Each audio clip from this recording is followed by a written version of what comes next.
മൈക്രോഗ്രീൻസിനെ കുറിച്ച് നമ്മൾ കുറച്ച് നാൾ മുമ്പ് ചെറിയൊരു വീഡിയോ ചെയ്തിട്ടുണ്ടായിരുന്നു. അപ്പോൾ ആ വീഡിയോയിൽ ഞാൻ പറഞ്ഞിട്ടുണ്ടായിരുന്നു മൈക്രോഗ്രീൻസ് ഉപയോഗിച്ചിട്ട് മുട്ടത്തോരൻ വെക്കുന്നത് എങ്ങനെയാണെന്ന് മറ്റൊരു വീഡിയോയിൽ കാണിച്ചു തരാമെന്ന്. അപ്പോൾ അതുകൊണ്ട് നമ്മളിപ്പോൾ മൈക്രോഗ്രീൻസ് വിളവെടുക്കുന്ന സമയമാണ്. അപ്പോൾ നമ്മളിത് പുതിയൊരു വീഡിയോയിൽ മൈക്രോഗ്രീൻസ് ഉപയോഗിച്ച് എങ്ങനെ മുട്ടത്തോരൻ ഉണ്ടാക്കാം എന്ന് കാണിക്കാനായിട്ട് പോവുകയാണ്. അപ്പോൾ ഏകദേശം ഈ ഒരു മൈക്രോഗ്രീൻസിൻ്റെ ഇലകൾ ഏകദേശം ഈ ഒരു സ്റ്റേജിലെത്തുമ്പോൾ നമുക്കത് കട്ട് ചെയ്ത് എടുക്കാവുന്നതാണ്. ഏകദേശം ഈ ഒരു സ്റ്റേജിലെത്തിയ ചെടികളെയാണ് നമ്മൾ മൈക്രോഗ്രീൻസ് എന്ന് പറയുന്നത്. നല്ല രീതിയിൽ ചെടികൾ മാത്രമായിട്ട് കട്ട് ചെയ്ത് എടുക്കാനായിട്ട് ശ്രമിക്കുക.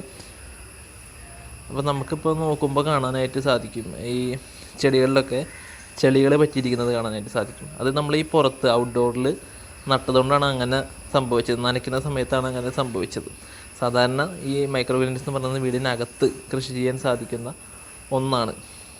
നമുക്ക് വീടിനകത്തും ചെറിയ ട്രേകൾ ഉപയോഗിച്ചും ചെറിയ പാത്രങ്ങളിലും മൈക്രോഗ്രീൻസ് കൃഷി ചെയ്തെടുക്കാനായിട്ട് സാധിക്കും. വളരെ കുറച്ച് ചുരുങ്ങിയ സമയം കൊണ്ട് തന്നെ നമുക്ക് വിളവെടുക്കാനും സാധിക്കും. നട്ടതിന് ശേഷം ഒരു 7 ദിവസം കൊണ്ട് തന്നെ നമുക്ക് വിളവെടുക്കാൻ സാധിക്കുന്ന ഒന്നാണ് മൈക്രോഗ്രീൻസ് എന്ന് പറഞ്ഞു കഴിഞ്ഞാൽ. നമ്മൾ ഈ വീഡിയോ എഡിറ്റ് ചെയ്ത് വെച്ചിട്ട് കുറച്ച് ദിവസങ്ങളായി. ഇപ്പോഴാണ് അപ്ലോഡ് ചെയ്യാനായിട്ട് സാധിച്ചത്. ഇപ്പോൾ നമ്മൾ മൈക്രോഗ്രീൻസ് കട്ട് ചെയ്തെടുത്തതിന് ശേഷം നല്ല രീതിയിൽ വാഷ് ചെയ്തിട്ട്, നല്ല രീതിയിൽ ചൂടുവെള്ളത്തിൽ വാഷ് ചെയ്യേണ്ട ആവശ്യമൊന്നുമില്ല. കാരണം നമ്മുടെ പറമ്പിൽ തന്നെ ഉണ്ടായിട്ടുള്ള സംഭവമാണ്. അപ്പോൾ നമുക്കറിയാം എങ്ങനെയാണ്, കുഴപ്പങ്ങളൊന്നും ഉണ്ടാവില്ല നമുക്കറിയാം. അപ്പോൾ എന്നാലും അത്യാവശ്യം നല്ലൊരു വെള്ളത്തിൽ വാഷ് ചെയ്തെടുത്തതിന് ശേഷം നല്ല രീതിയിൽ ഇതുപോലെ കട്ട് ചെയ്ത് ചെറുതാക്കിയിട്ട് കട്ട് ചെയ്തെടുക്കണം.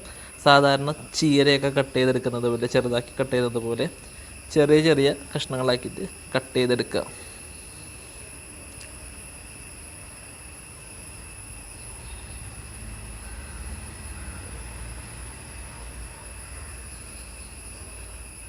സാധാരണ നമ്മൾ ചീരയ്ക്കൊക്കെ അരിയുന്ന അതേപോലെ തന്നെ ഈ മൈക്രോഗ്രീൻസിൻ്റെ ഇലകളും കട്ട് ചെയ്ത് എടുക്കുക.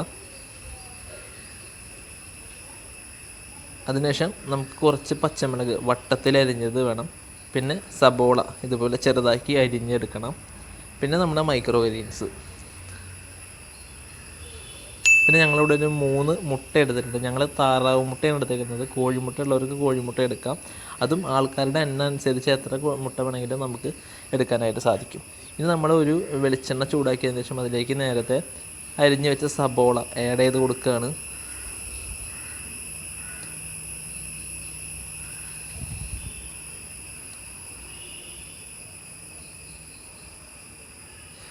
പച്ചമുളക് ആഡ് ചെയ്ത് കൊടുക്കുകയാണ് രണ്ടാമതായിട്ട്.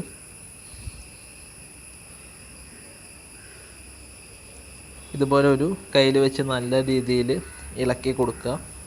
അതിൻ്റെ ഒരു പച്ചമണക്കം മാറുന്നത് വരയ്ക്ക് നമ്മൾ ഇതുമാതിരി ഇളക്കണം. നല്ല രീതിയിൽ റോസ്റ്റായിട്ട് വരേണ്ട ആവശ്യമൊന്നുമില്ല. അത്യാവശ്യം ആ പച്ചമണക്കൊന്ന് മാറുന്നത് വരയ്ക്ക് ഇതുപോലെ ഇളക്കിയതിന് ശേഷം നമുക്ക് ആവശ്യത്തിന് ഉപ്പ് ഇട്ട് കൊടുക്കുക.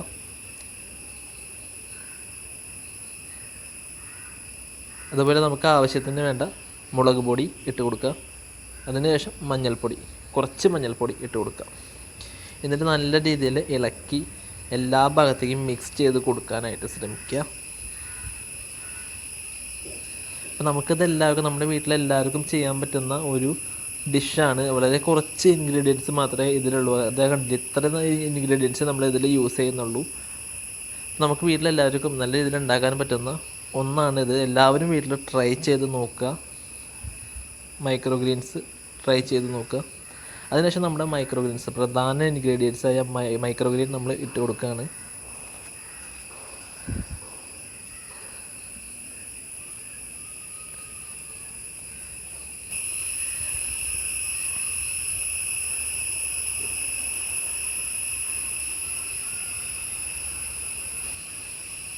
എന്നിട്ട് നല്ല രീതിയിൽ ഇളക്കി കൊടുക്കുക.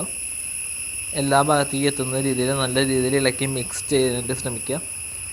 അപ്പോൾ നമുക്കതിൽ ആകൂടി നമുക്ക് ഈ മൈക്രോഗ്രീൻസ് നട്ട് അതൊന്ന് പൂർത്തിയാവാനുള്ള ഒരു സമയം, അത് ആകൂടി ഒരു 7 ദിവസം കൊണ്ട് തന്നെ നമുക്കത് വിളവെടുക്കാനായിട്ട് സാധിക്കും. നിങ്ങളെല്ലാവരും വീട്ടിൽ ട്രൈ ചെയ്ത് നോക്കണം. നമ്മൾ അവസാനത്തെ മുട്ട പൊട്ടിച്ചൊഴിക്കുകയാണ്. ഞങ്ങളിവിടെ 3 മുട്ടയാണ് എടുത്തിട്ടുള്ളത്. 3 എണ്ണവും നല്ല രീതിയിൽ പൊട്ടിച്ച് ഒഴിച്ചതിന് ശേഷം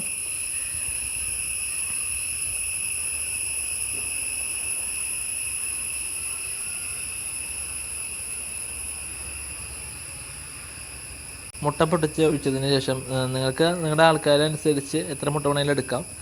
നല്ല രീതിയിൽ മുട്ട കൊത്തി പൊരിക്കുന്ന രീതിയിൽ ഇതുപോലെ സെറ്റ് ചെയ്ത് എടുത്തു കഴിഞ്ഞാൽ നല്ല രുചികരമായിട്ടുള്ള മൈക്രോഗ്രീൻസ് ഉപയോഗിച്ചിട്ടുള്ള മുട്ടത്തോരൻ റെഡി ആയിട്ടുണ്ട്. നിങ്ങളെല്ലാവരും വീട്ടിൽ ട്രൈ ചെയ്ത് നോക്കുക. എൻ്റെ വീഡിയോ ഇഷ്ടമായിട്ടുണ്ടെങ്കിൽ ലൈക്ക്, ഷെയർ, കമൻറ്റ്, പിന്നെ സബ്സ്ക്രൈബ് ചെയ്യാനായിട്ട് ഒരു മടിയും വിചാരിക്കേണ്ട ആവശ്യമില്ല. പുതിയൊരു വീഡിയോയിൽ നമുക്ക് വീണ്ടും കാണണം.